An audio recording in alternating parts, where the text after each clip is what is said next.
Okay, thank you. So, Mr. Minister, thank you so much for your remarks, and thank you especially for what you said about Syria and the surrounding countries. I was just in Syria a few weeks ago. It is a human catastrophe, and I join you and so many others in saying enough. This just has to stop. And I want to call attention also beyond the Philippines to an unfolding potential catastrophe, even a potential genocide in the Central African Republic. And the world community has to try to put a stop to this before it gets still worse. Let me also make an announcement. I was just reminded that literally today is the 67th anniversary of the founding of UNICEF, and it is our birthday. Thank you.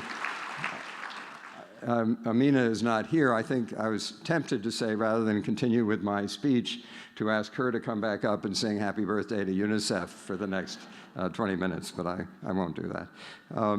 Let me also congratulate NORAD for all it's done, and this, I know I'm a few hours early, report is absolutely wonderful in laying out all of the results that NORAD has achieved and so many others.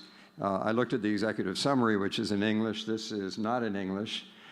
So while I am telling you what a wonderful report it is, I don't understand a word in it. But I've looked at the photographs, and they are extremely compelling. And in fact, it is through pictures and mental images that we can understand what results are. Norway's commitment, extraordinary commitment to the children of the world, can be measured, in fact, in the face of a mother watching her children receive their first immunizations, in the eyes of a boy proudly reading to his grandfather, in the hope that lifts a girl carrying books through a classroom door, rather than the depressing life of drudgery before a girl who cannot go to school because she is carrying water from a distant riverbed to her home every day, miles away. And we measure it by the obvious pride that the Norwegian people have in their country's leadership and dedication to improving the world outside its borders. It is quite extraordinary, because they know that Norwegians are not only improving other children's futures, they're building a better world for their own children here in Norway as well. And there is no greater path for children to build their own futures, no more powerful engine of development, no better investment we can make in the future of the world, literally, than education. So it's no accident that in this, my third time speaking in Norway in the last few years, that for the third time, I'm speaking about education. And this comes at a poignant moment, as the minister mentioned, when we mourn the loss of a great champion of children and of education, Nelson Mandela. He said that education is the most powerful weapon which you can use to change the world. Education builds healthier countries, wealthier countries, and countries that will no longer rely so much on foreign aid in the future. Look at the inspiring journey of South Korea. 5 decades ago, South Korea was a major recipient of aid. Today, it's a leading donor and has, as we all know, a highly innovative economy. And if you ask almost any Korean, how did you do this? The answer will almost invariably be 3 words: education, education, and education. Other countries are traveling the same path. Today, thanks in part to generous donors like Norway, 45 million more children are enrolled in primary school than was the case in 2000. In sub-Saharan Africa, 50.8 million more children started going to primary school between 1999 and 2010. Children, of course, that will be better equipped to take on the task of strengthening and enriching their societies in the years to come. These successes are driven by partnerships, so many involving NORAD, governments, NGOs, teachers, businesses, and international organizations working together at the country level and globally through such organizations as the Global Partnership for Education. But as we rightly celebrate these results Norway helped so much to achieve, we must also ask ourselves two fundamental questions. Are we doing everything we can to get the most disadvantaged and marginalized children into school? And second, are we improving the education they receive and the outcomes of that education, which is to say, learning? To achieve the greatest results, we need to go where the needs are greatest. To bring more children into school, we need to go where children are disproportionately being left behind, denied their right to an education, and thus less likely to enjoy a healthy and prosperous future. These children are living in rural and remote communities where schools are scarce. Geography is unfairly limiting their destinies. They're too often indigenous children, penned in by prejudice and discrimination, denied an education because simply of who they are. They're poor children living with disabilities who are 10 times less likely to go to school than their non-disabled peers, according to a new report from Plan International. They're girls told from a young age that they're simply not as capable or as important as their brothers, and therefore they don't need an education. They're the millions of children trapped in conflict zones. Consider this generation of Syrian children, over 5 million affected by the conflict, including over 2 million who are out of school, and 1 million who have fled to neighboring countries as refugees. Some of you I see are writing down 1 million. That's 1 million individual lives of children whose futures are blighted because of this. And over half of these refugee children are not getting an education. Imagine you're one of the children of other conflict-torn countries like the Democratic Republic of Congo and the Central African Republic, or a child affected by the recent typhoon in the Philippines. In addition to the daily deprivations that you face as a child caught up in these conflicts, you face a lack of food and water, you face the threat of disease, even violence. Your education is put on hold as your community rebuilds. You're vulnerable to recruitment into armed groups, sexual abuse, trafficking, and child abuse. And you're denied the opportunity to gain the skills and the sense of civic responsibility to rebuild your shattered society. Denying children an education is not only a moral failure, it's a waste of human potential on a massive global scale. Countries are depriving themselves of future leaders and workers and consumers and parents able to support their families in the next generation. The world is denying itself an opportunity to build a more equal and prosperous and therefore more stable and peaceful future for us all. And we are denying ourselves the most cost-effective, I repeat, cost-effective path to lasting progress. A UNICEF study found that we can achieve greater results more cost-efficiently when we design policies and programs not around the easiest, but around the hardest to reach children, the most disadvantaged and the most marginalized. Because the additional costs of reaching the hardest to reach with education, health services, nutrition, water, and sanitation are more than outweighed by the additional results. In country after country, more and more governments are focusing efforts and investments to put education within reach for the most disadvantaged children. To get more children into primary school, Kenya abolished school fees, and Ethiopia has invested in new schools. Brazil is providing cash transfers to help families send their children to school. And Nepal and Uganda are investing in scholarships to help families afford to be able to send girls to school. But I want to emphasize this, getting, as in the MDG, getting more children into school isn't enough. 57 million children out of school is indeed a big number. We must work hard to reduce it, especially if we're going to come even close to the Millennium Development Goal to achieve universal primary education by 2015. But an even bigger number than 57 million is 250 million.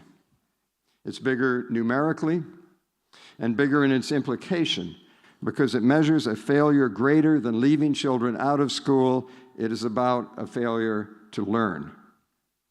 Because the harsh fact is that 250 million children reach fourth grade age without being able to read or to write or to do their numbers. Worse, over half of these 250 million children did in fact attend school, but simply failed to learn there. It's a failure we see replicated across the developing world and all too often beyond, when students and teachers contend with overcrowded classrooms, inadequate resources or teacher training, and crumbling infrastructure. The cost of this failure is significant. It means that cycles of poverty will endure. It means we'll need to return to these communities again and again, finding new generations marked by neglect and disadvantage, deep inequalities, unrest, and even violence. Breaking these cycles means not only getting more children into school, it means thus improving the quality of the education they receive and from the very earliest days. It's never too early for children to benefit from some form of education. Studies show that school readiness classes have an important impact on how well children will do in primary school as they develop learning habits that they'll then carry throughout their school years and beyond. According to UNICEF data, the number of countries with specific school readiness policies has risen steadily between 2008 and 2012. Governments are also adapting standards to improve children's ability to learn by making schools more child-friendly, safer, more accessible, free from violence, and with enhanced teacher training that will improve the education that children receive. Today, 615,000 schools in 85 countries have adopted child-friendly school standards, and that number is going to increase.